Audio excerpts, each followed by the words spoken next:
The Yoga Sutras of Patanjali, Book 1. Here follows instruction in union. Union, here as always in the scriptures of India, means union of the individual soul with the oversoul, of the personal consciousness with the divine consciousness, whereby the mortal becomes immortal and enters the eternal. Therefore, salvation is first freedom from sin and the sorrow which comes from sin, and then a divine and eternal well-being, wherein the soul partakes of the being, the wisdom and glory of God. 2. Union, spiritual consciousness, is gained through control of the versatile psychic nature. The goal is the full consciousness of the spiritual man, illumined by the divine light. Nothing except the obdurate resistance of the psychic nature keeps us back from the goal. The psychical powers are spiritual powers run wild, perverted, drawn from their proper channel. Therefore, our first task is to regain control of this perverted nature, to chasten, purify, and restore the misplaced powers. 3. Then the seer comes to consciousness in his proper nature. Egotism is but the perversion of spiritual being. Ambition is the inversion of spiritual power. Passion is the distortion of love. The mortal is the limitation of the immortal.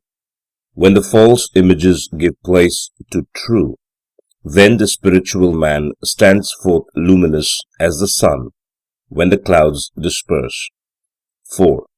Heretofore, the seer has been enmeshed in the activities of the psychic nature. The power and life, which are the heritage of the spiritual man, have been caught and enmeshed in psychical activities. Instead of pure being in the divine, there have been fretful, combative egotism, its hand against every man. Instead of the light of pure vision, there have been restless senses, have been and imaginings. Instead of spiritual joy, the undivided joy of pure being, there has been self-indulgence of body and mind. These are all real forces, but distorted from their true nature and goal. They must be extricated, like gems from the matrix, like the pith from the reed, steadily, without destructive violence. Spiritual powers are to be drawn forth from the psychic meshes. 5. The psychic activities are 5. They are either subject or not subject to the 5 hindrances. Book 2, 3. The psychic nature is built up through the image-making power, the power which lies behind and dwells in mind pictures. These pictures do not remain quiescent in the mind. They are kinetic, restless, stimulating to new acts. Thus the mind image of an indulgence suggests and invites to a new indulgence. The picture of past joy is framed in regrets or hopes. And there is the ceaseless play of the desire to know, to penetrate to the essence of things, to classify. This too busies itself ceaselessly with the mind images, so that we may classify the activities of the psychic nature thus. 6. These activities are sound intellection, unsound intellection, predication, sleep, memory. We have here a list of mental and emotional powers, of powers that picture and observe, and of powers that picture and feel. But the power to know and feel is spiritual and immortal. What is needed is not to destroy it, but to raise it from the psychical to the spiritual realm. 7. The elements of sound intellection are direct observation, inductive reason, and trustworthy testimony. Each of these is a spiritual power, thinly veiled. Direct observation is the outermost form of the soul's pure vision. Inductive reason rests on the great principles of continuity and correspondence, and these on the supreme truth that all life is of the One. Trustworthy testimony The sharing of one's soul in the wisdom of another rests on the ultimate oneness of all souls. 8. Unsound intellection is false understanding, not resting on a perception of the true nature of things. When the object is not truly perceived, when the observation is inaccurate and faulty, thought or reasoning based on that mistaken perception is of necessity false and unsound. 9. Predication is carried on through words or thoughts not resting on an object perceived. The purpose of this sutra is to distinguish between the mental process of predication and observation, induction or testimony. Predication is the attribution of a quality or action to a subject by adding to it a predicate.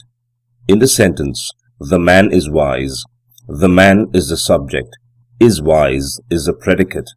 This may be simply an interplay of thoughts without the presence of the object thought of, or the things thought of may be imaginary or unreal, while observation, induction and testimony always go back to an object. 10. Sleep is a psychic condition which rests on mind states, all material things being absent. In waking life, we have two currents of perception, an outer current of physical things seen and heard and perceived, an inner current of mind images and thoughts. The outer current ceases in sleep, the inner current continues, and watching the mind images float before the field of consciousness, we dream. Even when there are no dreams, there is still a certain consciousness in sleep, so that on waking, one says, "I have slept well," or "I have slept badly." 11. Memory is holding to mind images of things perceived without modifying them. Here, as before, the mental power is explained in terms of mind images, which are the material of which the psychic world is built. Therefore, the sages teach that the world of our perception, which is indeed a world of mind images, is but the wraith or shadow of the real and everlasting world. In this sense, memory is but the psychical inversion of the spiritual, ever-present vision. That which is ever before the spiritual eye of the seer needs not to be remembered. 12. The control of these psychic activities comes through the right use of the will, and through ceasing from self-indulgence. If these psychical powers and energies, even such evil things as passion and hate and fear, are but spiritual powers fallen and perverted, how are we to bring about their release and restoration? Two means are presented to us: the awakening of the spiritual will, and the purification of mind and thought. 13. The right use of the will is a steady effort to stand in spiritual being.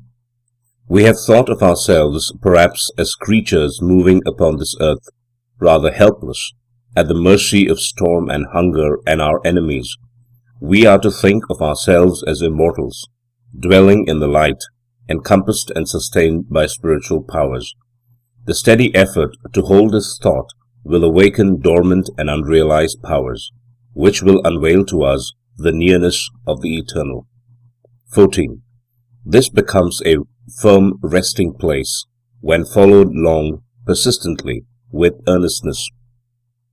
We must seek spiritual life in conformity with the laws of spiritual life, with earnestness, humility, gentle charity, which is an acknowledgment of the one soul within us all. Only through obedience to that shared life, through perceptual remembrance of our oneness with all divine being, our nothingness apart from divine being, can we enter our inheritance. 15. Ceasing from self-indulgence is conscious mastery over the thirst for sensuous pleasure here or hereafter.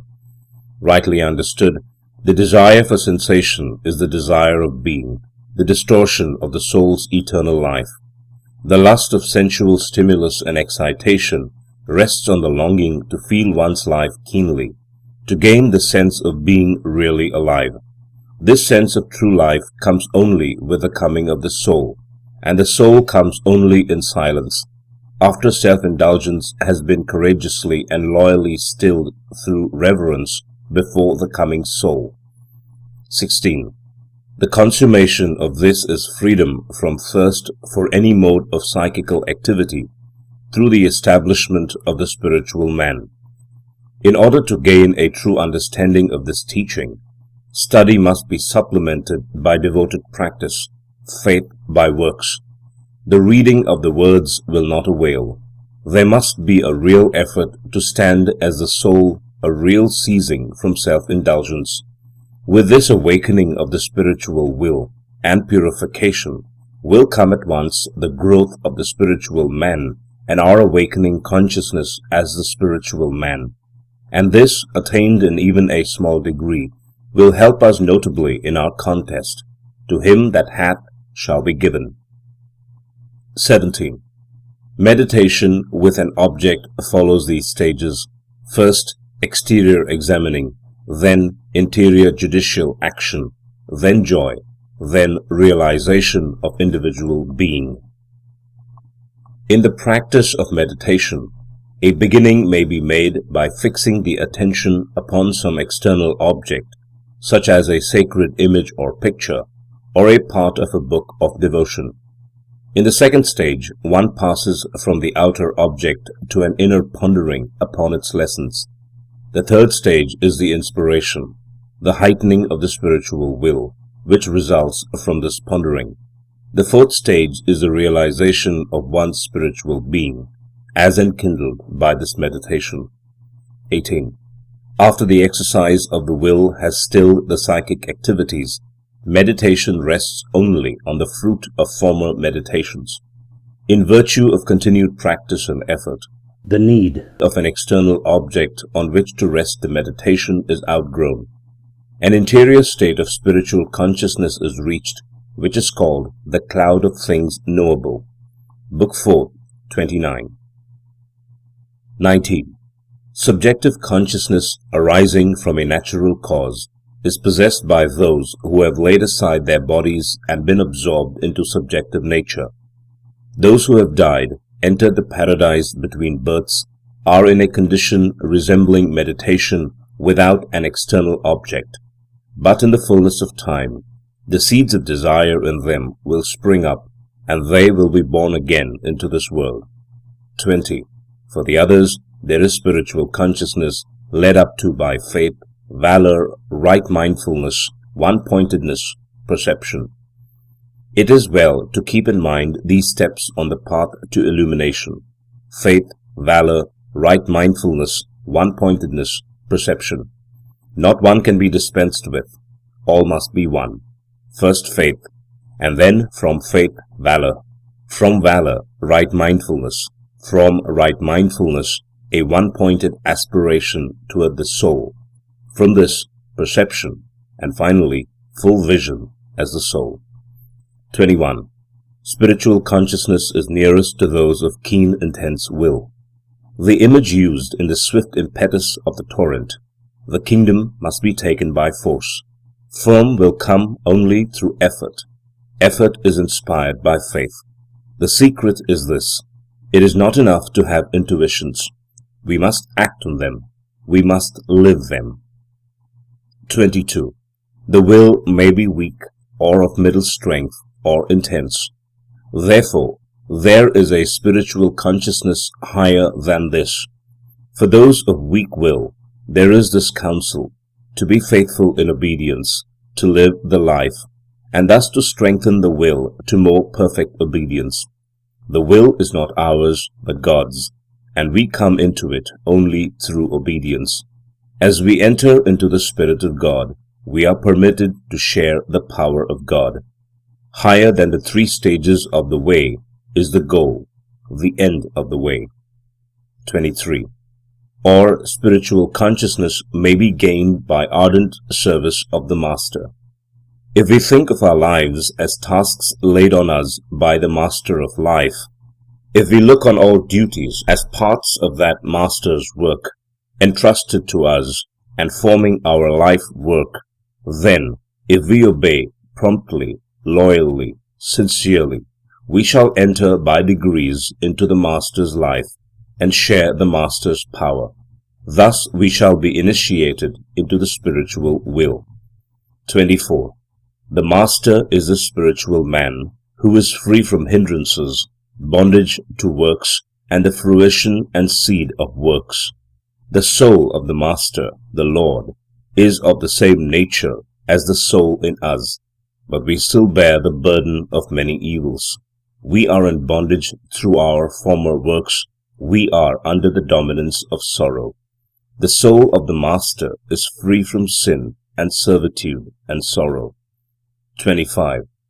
In the master is the perfect seed of omniscience. The soul of the master is in essence one with the Oversoul, and therefore partaker of the Oversoul's all wisdom and all power. All spiritual attainment rests on this, and is possible because the soul and the Oversoul are one. 26. He is the teacher of all who have gone before, since he is not limited by time. From the beginning, the Oversoul has been the teacher of all souls, which by their entrance into the Oversoul, by realizing their oneness with the Oversoul, have inherited the kingdom of the light, for the Oversoul is before time, and time, father of all else, is one of his children. 27. His word is Om. Om, the symbol of the three in one, the three worlds in the soul, the three times, past, present, future, in eternity, the three divine powers, creation, preservation, transformation, in the one being, the three essences, immortality, omniscience, joy, in the one spirit. This is the word, the symbol of the Master and Lord, the perfected spiritual man. 28. Let there be soundless repetition of Om and meditation thereon. This has many meanings in ascending degrees. There is, first, the potency of the word itself, as of all words. Then there is the manifold significance of the symbol, as suggested above. Lastly, there is the spiritual realization of the high essences thus symbolized. Thus we rise step by step to the eternal. 29. Thence come the awakening of interior consciousness and the removal of barriers. Here again faith must be supplemented by works. The life must be led as well as studied, before the full meaning can be understood. The awakening of spiritual consciousness can only be understood in measure as it is entered. It can only be entered where the conditions are present: purity of heart and strong aspiration, and the resolute conquest of each sin. This, however, may easily be understood, that the recognition of the three worlds as resting in the soul leads us to realize ourselves and all life as of the soul, that as we dwell not in past, present, or future, but in the eternal, we become more at one with the eternal, that as we view all organization, preservation, mutation as the work of the Divine One, we shall come more into harmony with the One, and thus remove the barrier in our path toward the light. In the second part of the first book, the problem of the emergence of the spiritual man is further dealt with. We are led to the consideration of the barriers to his emergence, of the overcoming of the barriers, and of certain steps and stages in the ascent from the ordinary consciousness of practical life to the finer, deeper, radiant consciousness of the spiritual man. 30. The barriers to interior consciousness which drive the psychic nature this way and that are these: sickness, inertia, doubt, light-mindedness, laziness, intemperance, false notions, inability to reach a stage of meditation or to hold it when reached. We must remember that we are considering the spiritual man as enwrapped and enmeshed by the psychic nature, the emotional and mental powers, and as unable to come to clear consciousness, unable to stand and see clearly because of the psychic veils of the personality. 9 of these are enumerated, and they go pretty thoroughly into the brute toughness of the psychic nature. Sickness is included rather for its effect on the emotions and mind, since bodily infirmity, such as blindness or deafness, is no insuperable barrier to spiritual life, and may sometime be a help, as cutting off distractions. It will be well for us to ponder over each of these 9 activities, thinking of each as a psychic state, a barrier to the interior consciousness of the spiritual man. 31. Grieving, despondency, bodily restlessness, the drawing in and sending forth of the life breath also contribute to drive the psychic nature to and fro. The first 2 moods are easily understood. We can well see how a sodden psychic condition, flagrantly opposed to the pure and positive joy of spiritual life, would be a barrier. The next, bodily restlessness, is in a special way the fault of our day and generation. When it is conquered, mental restlessness will be half conquered too. The next 2 terms, concerning the life breath, offer some difficulty. The surface meaning is harsh and irregular breathing. The deeper meaning is a life of harsh and irregular impulses. 32. Steady application to a principle is the way to put a stop to these. The will, which in its pristine state was full of vigor, has been steadily corrupted by self-indulgence, the seeking of moods and sensations for sensations' sake. Hence come all the morbid and sickly moods of the mind. The remedy is a return to the pristine state of the will, by vigorous positive effort, or, as we are here told, by steady application to a principle. The principle to which we should thus steadily apply ourselves should be one arising from the reality of spiritual life, valorous work for the soul, in others as in ourselves. 33. By sympathy with the happy, compassion for the sorrowful, delight in the holy, disregard of the unholy, the psychic nature moves to gracious peace. When we are wrapped up in ourselves, shrouded with the cloak of our egotism, absorbed in our pains and bitter thoughts, we are not willing to disturb or strain our own sickly mood by giving kindly sympathy to the happy, thus doubling their joy, or by showing compassion for the sad, thus halving their sorrow. We refuse to find delight in holy things, and let the mind brood in sad pessimism on unholy things. All these evil psychic moods must be conquered by strong effort of will. This rending of the veils will reveal to us something of the grace and peace which are of the interior consciousness of the spiritual man. 34. Or peace may be reached by the even sending forth and control of the life breath. Here again we may look for a double meaning. First, that even and quiet breathing, which is a part of the victory over bodily restlessness. Then the even and quiet tenor of life, without harsh or dissonant impulses, which brings stillness to the heart. 35. Faithful, persistent application to any object, if completely attained, will bind the mind to steadiness. We are still considering how to overcome the wavering and perturbation of the psychic nature, which make it quite unfit to transmit the inward consciousness and stillness. We are once more told to use the will, and to train it by steady and persistent work, by sitting close to our work, in the phrase of the original. 36. As also will a joyful, radiant spirit. There is no such illusion as gloomy pessimism, and it has been truly said that a man's cheerfulness is the measure of his faith. Gloom, despondency, the pale cast of thought, are very amenable to the will. Sturdy and courageous effort will bring a clear and valorous mind, but it must always be remembered that it is not for solace to the personal man, but is rather an offering to the ideal of spiritual life, a contribution to the universal and universally shared treasure in heaven. 37. Or the purging of self-indulgence from the psychic nature.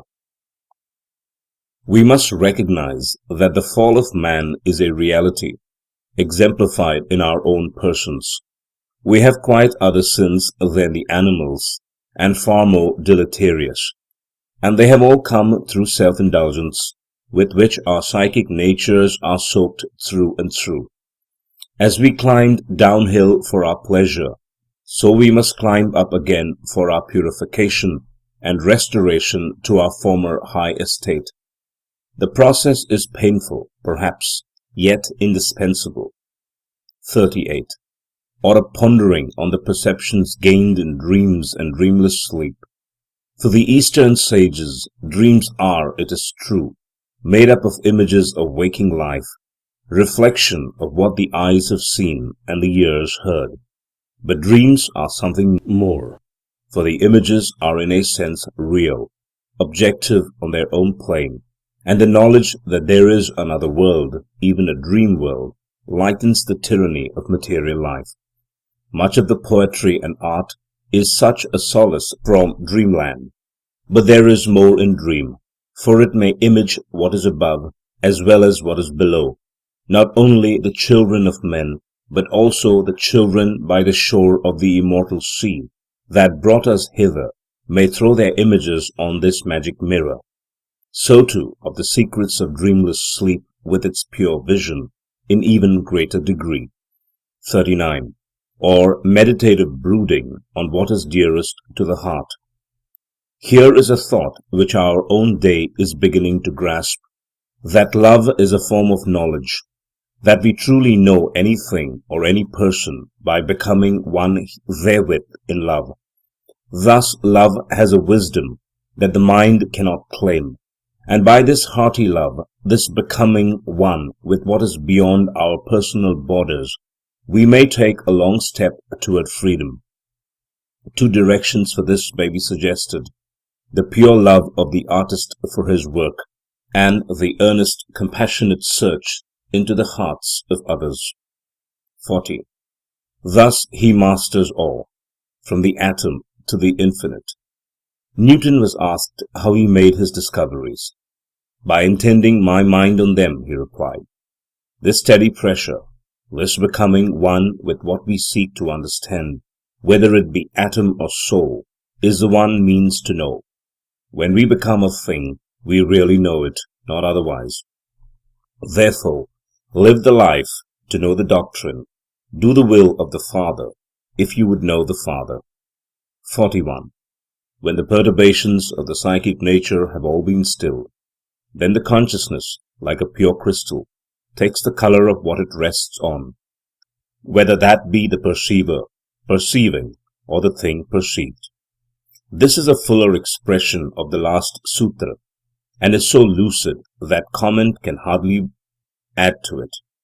Everything is either perceiver, perceiving, or the thing perceived, or, as we might say, consciousness, force, or matter. The sage tells us that the one key will unlock the secrets of all three, the secrets of consciousness, force, and matter alike. The thought is that the cordial sympathy of a gentle heart, intuitively understanding the hearts of others, is really a manifestation of the same power as that penetrating perception whereby one divines the secrets of planetary motions or atomic structure. 42. When the consciousness, poised in perceiving, blends together the name, the object dwelt on, and the idea, this is perception with exterior consideration. In the first stage of the consideration of an external object, the perceiving mind comes to it preoccupied by the name and idea conventionally associated with that object. For example, in coming to the study of a book, we think of the author, his period, the school to which he belongs. The second stage, set forth in the next sutra, goes directly to the spiritual meaning of the book, setting its traditional trappings aside and finding its application to our own experience and problems.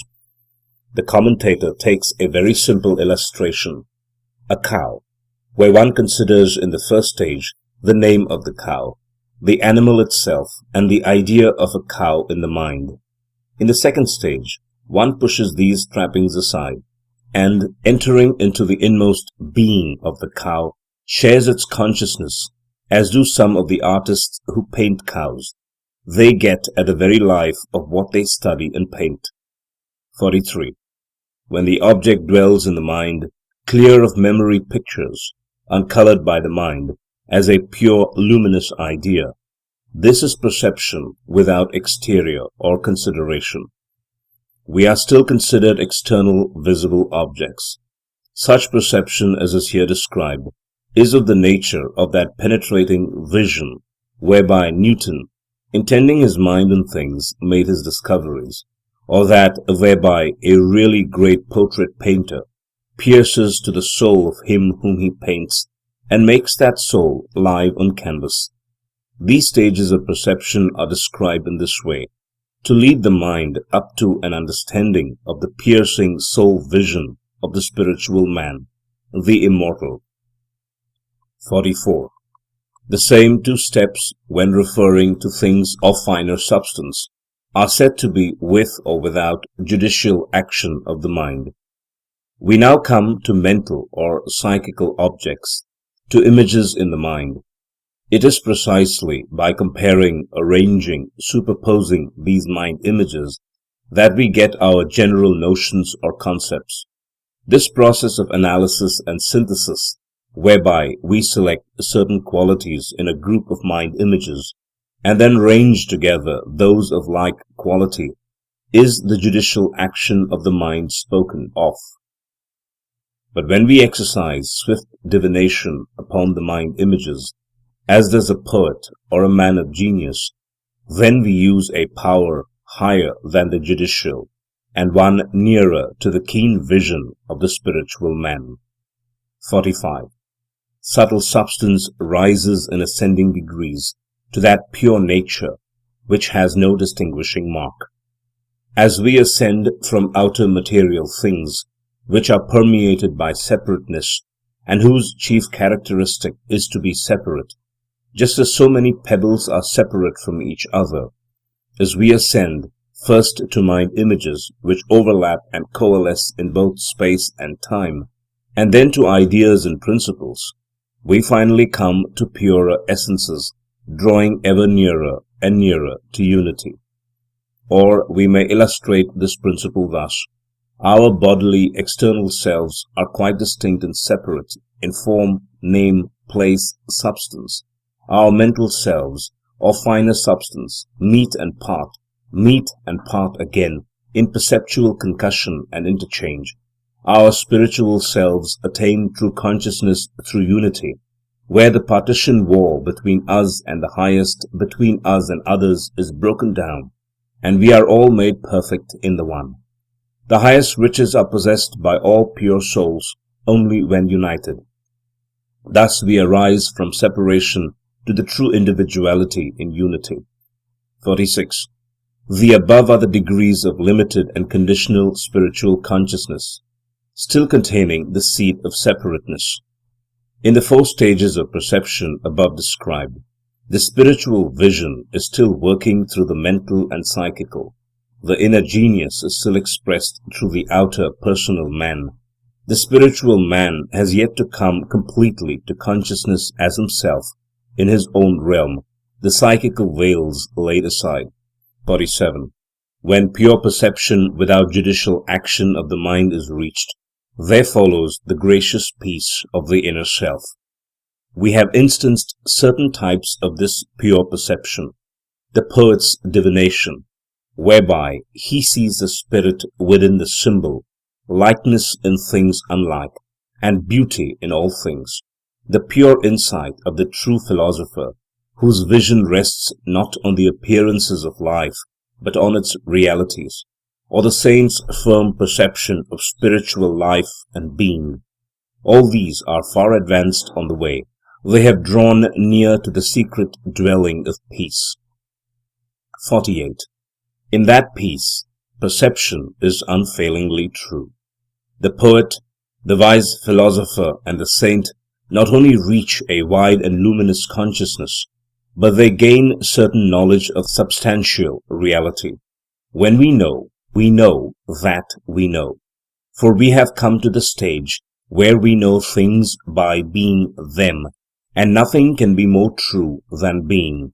We rest on the rock, and know it to be rock, rooted in the very heart of the world. 49. The object of this perception is other than what is learned from the sacred books, or by sound inference, since this perception is particular. The distinction is a luminous and inspiring one. The scriptures teach general truths concerning universal spiritual life and broad laws, and inference from their teaching is not less general. But the spiritual perception of the awakened seer brings particular truth concerning his own particular life and needs, whether these be for himself or others. He receives defined, precise knowledge, exactly applying to what he has at heart. 50. The impress on the consciousness springing from this perception supersedes all previous impressions.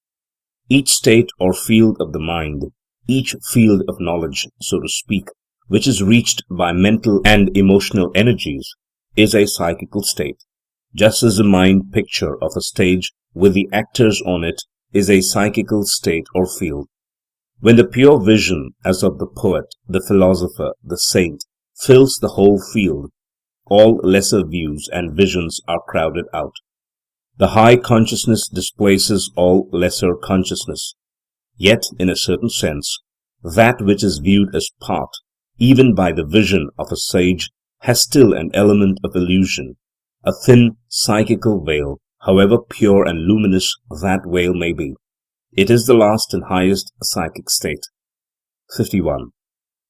When this impression ceases, then, since all impressions have ceased, there arises pure spiritual consciousness, with no seed of separateness left. The last psychic veil is drawn aside, and the spiritual man stands with unveiled vision, pure, serene. End of chapter